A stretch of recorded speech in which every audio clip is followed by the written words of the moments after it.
Баршаңызға қайырлы күн достар, келе жатқан жаңа жыл мерекесі құтты болсын. Менің каналыма қош келдіңіздер. Видеоның соңына дейін қарап, арнама тіркелуді ұмытпаңыздар. Сіздерге өте дәмді салаттың рецептісімен бөлісетін боламын.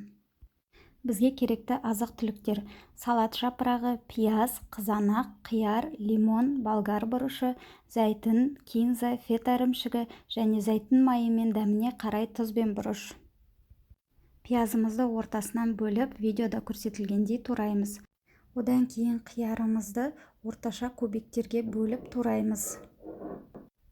Қызанақты да дәл солай турайтын боламыз.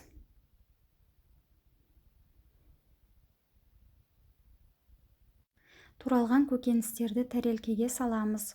Оның үстіне туралған болгар бұрышын саламыз. Одан кейін салат жапырағын қолмен үзіп салатын боламыз.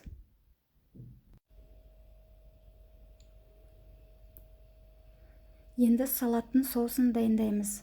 Ол үшін кинзаны кішкене бөліктерге бөліп тураймыз.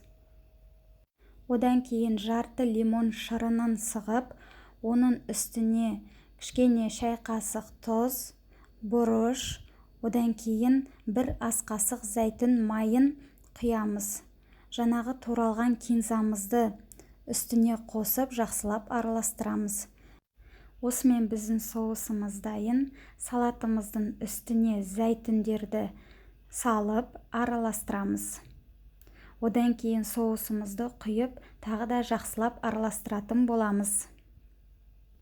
Одан кейін дайын салатымызды тәрелкеге салып, фетакса ірімшігін орташа кубиктерге турап, бетіне қойып шығамыз.